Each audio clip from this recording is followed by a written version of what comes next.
Ali možeš da mi odgovoriš nešto iskreno. Šta? Jesi 100% prirodna? Da, ja sam 100%.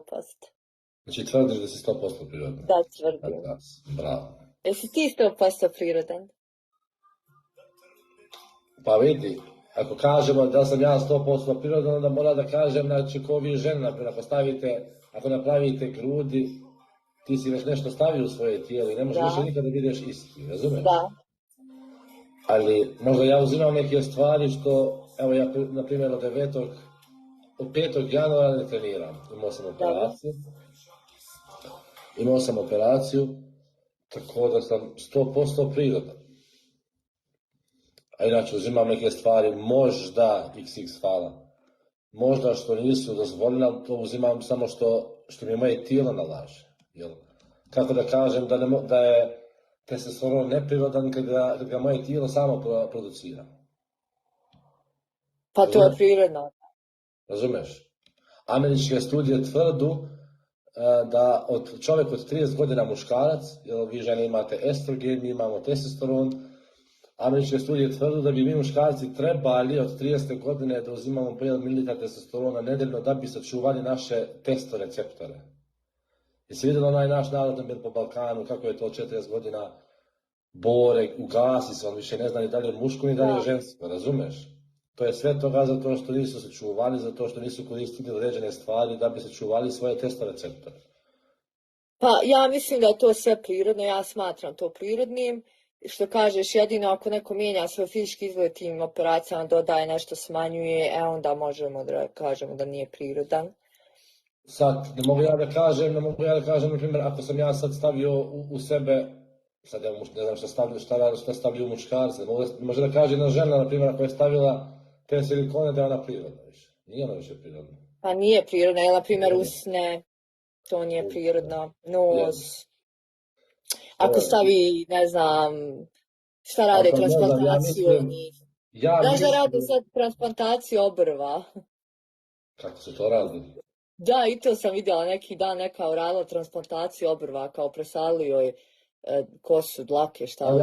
Ali ja mislim da je to normalno, ali razumiješ, neko prirodno nije dobio neke, to je normalno, ja mislim da nije loše ako čovjek presadi kosu. Pa da, ali nije prirodno. Nije prirodno. To je samo jedna pomoć, ako da se kažem, tvome tijelu, razumiješ, znači... Pa šta onda recimo ti smatraš? Ne radi ti nešto što imaš. Da, šta je neprirodno onda za tvoj pojam?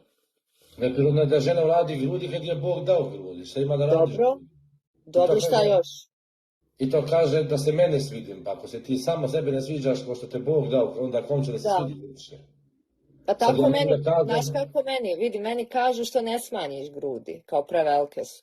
Ja kažem, mene je tako Bog dao, zašto bi ja to dirala? Ako me ne boli, ako sam zdrava, nemam problem sa kičmom, nemam vidiv razloga što bi to mijenjala. Ili, na primjer, nekad mi kažu da povećavam usne, ja sam rekla neću da povećavam usne, hoću da budem prirodna. Tačno.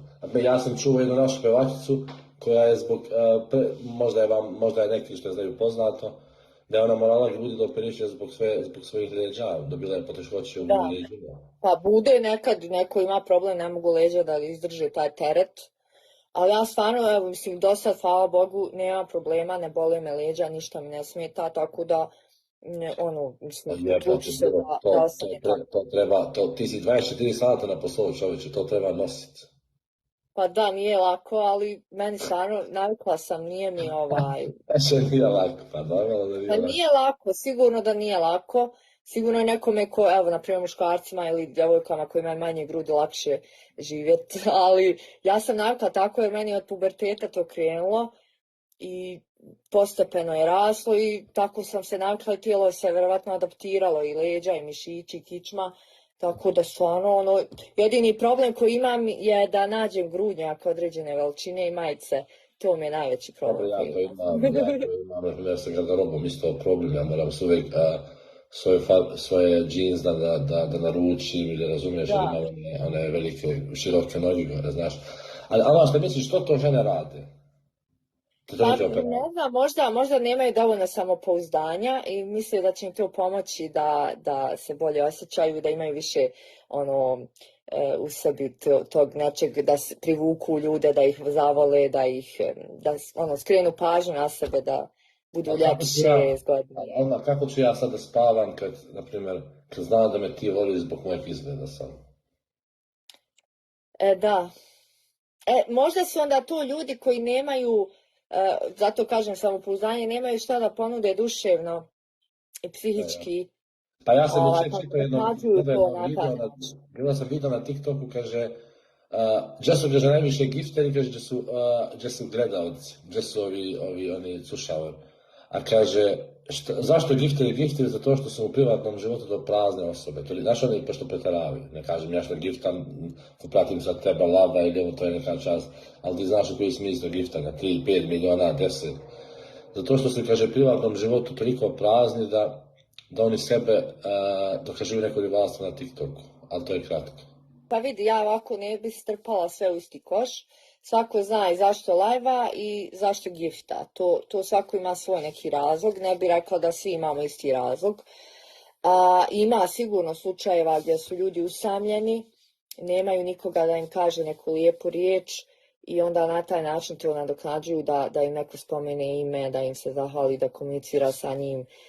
Ili što kaže gdje ima puno ljudi da budu viđeni, da imaju neku pažnju u tom momentu. I naravno što kažeš, to je kratko vijeka i onda sutra opet ponovo, jer ako nisi tu jedan dan, odmah te svi zaborave.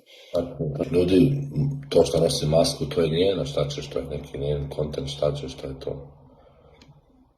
I to isto još jedan primjer koliko ljudi pridaju pažnju izgledu. Njima je važno sad kako ja izgledam u faci, kakva je moja faca i kako ja izgledam, jesam ja lijepa, ružna, imam li ožiljke i tako dalje. I znači ljudima je bitno izgled. A ne gledaju kakva sam ja kao osoba. Da ih ti s tom maskom svakako respektuješ i podržavaš. Tako da, baš zato sam odlučila da ne skidam masku, iako sam bila planirala da je skinem. Jer nemam potrebe nikome da se dokazujem i nije bitno je li neko lijep, ružan. Šta ti je palo na pamet da tu masku nosiš? To je bilo sasvim slučajno, ja nikad prije nisam snimala za društvene mreže, niti sam imala čak ni privatni profil na Facebook i to. Nisam nigdje objavljivala svoje klipove, videe, slike, selfije. I jedan dan sam odlučila, hajde da i ja nešto snimam, htjela sam, prvi plan mi je bio muzika, crtanje i to nešto. I jedan klip sam snimala tako sa maskom kao da pokušam prvo da vidim kakve će biti reakcije.